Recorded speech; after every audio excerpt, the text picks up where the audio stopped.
Hey, what's up, folks? It's Solon X This is Philly X. of Confident Gamers. And guys, we have a special guest for you guys today. We have Dan Butchko, who's the CEO and founder of Playcrafting. And he, pretty much you could say, I guess, might be one of the masterminds or the mastermind behind the Play New York City, Play NYC. Yeah. That started last year. This is their second year, and yeah, we can't wait. It's actually August 11th through 12th. Yeah. And so... And obviously in New York City. Play NYC. New York City. Yeah. So, all right, let's go. Okay, folks. So we have Mr. Dan Butchko. Dan, please, how you doing today? I'm awesome. Play NYC is coming up soon. I'm excited to talk to you guys about it. It's a fun time of year. Oh, awesome. Great. And of course, Dan Butchko, he is the CEO and the founder of Playcrafting. Yep. And, thank you again for just spending some time with us. Chit chat. For our followers too. Oh, sorry. Go ahead. No, I said I love talking to people about Play NYC and Playcrafting. So any time of the day, too early, too late does not exist. And hey, feel free to gush as much as you want. Cool. It's all good. All right, I'm ready for it. I was going to say, for our followers who may not know what Playcrafting is, can you give us a little history of Playcrafting? Sure. So Playcrafting is a huge community of game developers and now also streamers and fans.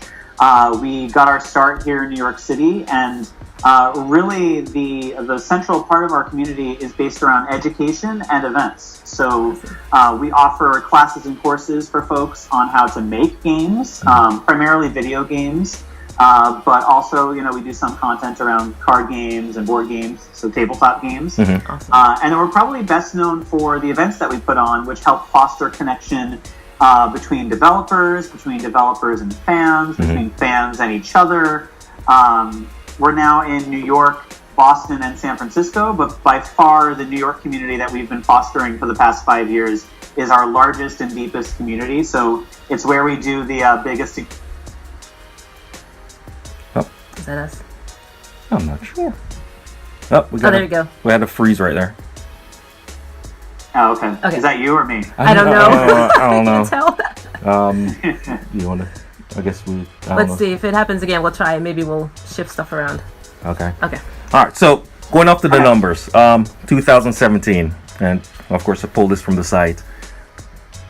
5,000 plus attendees, 77,000 online views in 48 hours, 1,800 hours of play, 20 talks and panels, 6 exclusive graffiti game installations.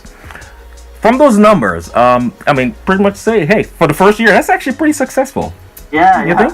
All right. So, going off of that, what's your goals? What's your plans for topping that for this year? Yeah, so last year we were really grateful to the community because on the first day, the Saturday of the convention, we had sold out. So we knew that this year going into it, we needed a bigger space. Right. So we are now ready to welcome up to 10,000 people for Play NYC in 2018. Okay. And for us, it's about growing and growing the convention over time. We wanted this year to become the year that Play NYC is an institution and not just a one-off, crazy big thing that the community puts on. So we now have dates for 2019 and 2020. Okay. We have a great partnership with our new venue, and so we really want to build this over time, year after year, so that it really does become the full-scale all-games convention that New York deserves, that's completely dedicated to games. Okay. We're already there, but we want to get to 30, 40, 50,000 people in the next 5 years. And to do that, it really took a lot of laying the groundwork to be able to grow in that direction. And then from there, once we get a few Play NYCs out of the way, I'd love to see if we can bring it to other cities as well. And do a Play DC, a Play LA, Play Boston, that kind of stuff. Hey, DC's welcome. Please bring it down here. Definitely. Yeah. When somebody attends any Play NYC or Play DC, when they attend, what do you want them to leave with? What either feeling or inspiration? What do you want your guests to leave thinking and feeling about it? Yeah, so we really built Play NYC with the idea of it being more like a carnival for people to come through. We like the idea of the convention being exciting for people who are quote unquote gamers, like we are, Right. you know, as well as just for families to bring their kids and come and have a good time, whether or not they know all about like the craziest new indie game releases. Oh no.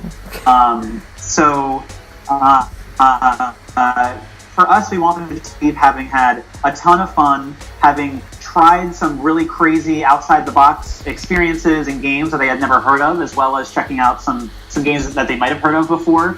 And we want to leave that mark so that they come back to us year after year and just remember Play NYC as a fun time where they got to experience something unlike anything else going on in New York. Okay. Awesome. Oh, nice. Okay, yeah. So now clearly, you have your New York Comic Con, you have Indiecade, PAX East.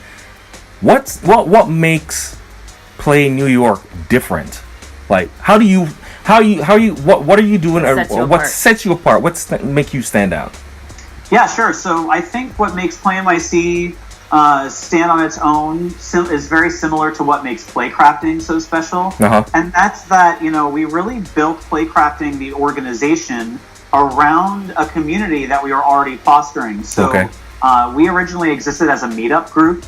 That got launched way back in 2009, and it wasn't until 2014 when I came on board that we really built an organization around that community, in the service of that community, and with the community baked into every aspect of what we're doing.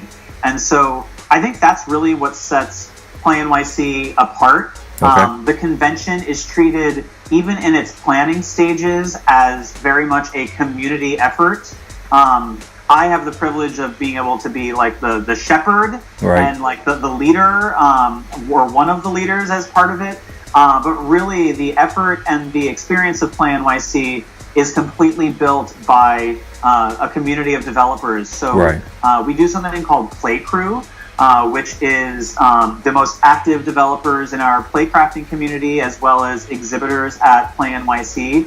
We meet regularly, and it's a way for developers to foster connection with one another and to have a say in some of the big decisions that are being made around the convention itself. So there's that piece. And then in terms of the show itself, what people can come to expect that sets it apart is really that they are, we don't treat Play NYC as just a convention that we want as many people to be there for. We want people to be coming back. We look at this as a huge invitation to our ongoing community. So we want folks that come to Play NYC to also come to the smaller Playcrafting events in and around New York year round. We want them to check out the Bit Awards, which are at the end of the year.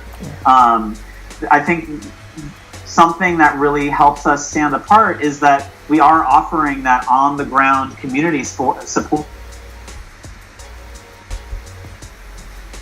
Drop of one big event and then you don't hear from us for a year. We're there all year round, and we want to use that as a showpiece for everyone in our community, whether fan, streamer, developer alike, and kind of like use Play NYC as the dots that are connected with a lot of stuff in between for the community. Okay. Awesome. All right. So take a step back. Dan Butchko, obviously before Playcrafting, was there ever, I could be assuming that, you set out to create or be a part of Playcrafting, to have Play NYC. Was there a point in your career where, it was a step of faith, a leap of faith, something that said, okay, you know what? No, I need to get connected to this thing to create, Playcrafting and to create Play NYC? Yeah, so for me, I went to college originally for social work. So my initial push in my career, I wanted to do like direct client services and working with at-risk populations. I really liked the idea of empowering communities, especially disadvantaged communities. And so that's really what I went to school for. Oh, wow. And then coming out of school, I worked for 6 years at this great nonprofit where I was helping raise money for a wonderful cause. Uh-huh. But I realized that the probably about 5 years into my role there, I reached a point where I could do a full day of work in an hour, and Okay. I found Efficient. myself just always going back to games, and I Okay. realized that games had been the through line in my life from the very beginning. Right. And from a very young age were a way for me to connect with my family, to connect with my community. And I just became so obsessed with learning more and more about not games just as a culture and as a fan, but Right. like getting to know more about the industry. So I went to GDC in 2012 Okay. in San Francisco. That was the sort of the first aha moment where I said, wow, there's this huge industry. I want to find a way to be a part of it and to make my career Okay. a part of it, while still bringing that passion for empowering communities that was really the core of what I went to school for, like I said. So GDC in 2012 really like blew my mind, and then I knew that I just had to leave my job and take that leap of faith when I spent about 5 hours one day at my previous job making an exhaustive list of every single game I had ever played in my entire life. Wow. Rating them, ranking them. I call it growing day by day. Wow. So that was kind of like the mind-blowing thing. And then I joined a bunch of meetup groups, one of which was the meetup that I eventually turned into the organization that is Playcrafting, and the rest is history from there. Wow, that's amazing. That is mind blowing. And touching on the industry, now I know with Play NYC, there's a heavy focus on indie. We love our AAA games, but when we started, Confident Gamers, there was something about indie titles that just had this passion, this spark, and we fell in love with them. We fell in love with our indie scenes. So with Play NYC, is the focus mainly on indie games, or or the AAA sprinkled? Like, where's the focus? Yeah. So it actually, the focus at its core has been the New York community of game developers. And New York is a really interesting space in terms of the industry, because there aren't a lot of huge AAA developers here. And so just naturally, with Play NYC being a reflection of the local community, it already just brings in a ton of smaller studios and independent developers and games, with a couple of AAA titles mixed in. So really, indie games are at the core of that community, and with Play NYC being a reflection, it kind of goes hand in hand. And I think moving forward, as it's getting bigger and bigger, I personally and we at Playcrafting really share your passion for indie games and independent developers. Right. The line between AAA and indie is so blurred nowadays. Yep, that is exactly true. Yeah, like in terms of studio size, as well as jobs change so rapidly in this industry that folks that work at a large AAA studio often, like, between jobs will start their own small studio and release a couple of games, So it's like the line between indie and AAA is so blurred now that we like the idea of really catering to developers of all shapes and sizes. Right. And moving forward, I think the challenge that I'm excited to overcome is, as Play NYC goes from 5 to 10 to 20 to 30,000 people, really making sure that as it's attracting the attention of the AAA developers and the huge studios and games, we aren't crowding out the indie games, which really, would do a disservice to our Playcrafting community, given that that's really the bulk of those developers. Right. I mean, exactly. I mean, like, the whole thing with the blurring of the lines. I mean, if you look at the technology now these days, the tools that are so available now, no longer does it just stick with the AAA. Like, with Unity and Unreal. I mean, these things are readily available, and it's just a matter of getting it, using it, and perfecting it. So yeah, it is. I mean, that line is blurred. It is so blurred. So one more question from me, at least. Chris and I are parents, so we have 3 kids, and like a lot of other gamers who tend to be a lot older now, and a lot of gamers are in their 30s, mature. Yeah.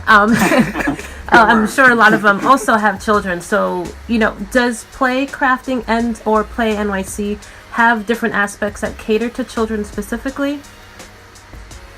Yeah, so the core of Play NYC has always been to be appealing to folks of all ages and appropriate for folks of all ages. That being said, we want to make sure that we are welcoming developers making all different kinds of games. For us, the rule of thumb has been to make sure that nothing is overtly offensive or like law breaking. Right. We like the idea of some like controversial games being in there. Yes. And that's a big part of why I personally am on the phone with every individual developer who's joining the Play NYC show floor, so that they understand exactly what is expected, who's going to be there, etc. And then in terms of the Playcrafting side of things too, it's really sort of the same. And we've had just naturally at our smaller, more local events, and even the classes and courses, a huge group of parents with their kids coming through, even done like educational content around how kids can get started making games too. We just want folks of all ages like playing and making games, and as long as we can find a way to continue to like make sure that balance is there and sort of regulate the content itself, I think that's going to be like the continued effort that we do, because we do want it to be really fun for folks of all ages. Okay. One suggestion I have, if your team is willing to consider it, is maybe for next year is to have throughout the year have a Playcrafting class that is just for kids, and then as they lead up to Play NYC 2019, have them showcase their games at the event.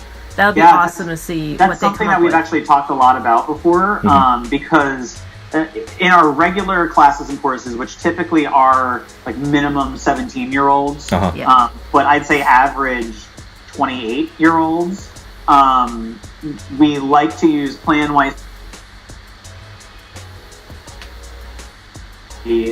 sort of like a goalpost for getting games out there, and for driving sort of new developers of all ages toward like getting the games out in the wild and showing the community what they made. I really do want to do more around getting games by kids put out there, and also training kids on how to make games in the lead up to it. So thank you, and that's definitely something we're working on for the future, for sure. Awesome. Well, I mean, Dan, thank you so much for your time. Can't wait to see you guys at Play DC in 2020, 2021. 2020 feels like a good goal. It's I think it would be a great fit. Great fit. We need it. We need it. We've given West Coast, it's time for East Coast. West Coast has everything. Gosh. That's how we feel. We got sick of having to go everywhere else for like a huge convention. And I personally got sick of having to sell New York as a city to other places. What would be stopping? What's the hindrance with New York? What's some of the challenges with that? New York City, come on now. On one hand, it's very expensive. Okay. And to have the most accessible event possible, you have to do something in Manhattan. Okay. Fortunately, we found a really great event partner, or a great venue partner, that is right next to Penn Station. It's right in the middle of Manhattan, so we're covered for that moving forward. But I think for these larger AAA studios, when you're getting a new convention going and you're lifting up a community, it's hard to get them to budget the time, the money, the personnel to go somewhere that's really far from where they are. Okay. If we were to launch this in San Francisco, LA, Seattle, it'd be a lot easier to bring them on board quickly. But at the same time, there's already so many things happening out there. That is true. That is true. Yeah. Well, you know what? It's perfect that you guys are on the East Coast in New York. I mean, perfect. Right up the road from us. That'll be great. And all right, so August 11th and 12th. Yep. It's right around the corner.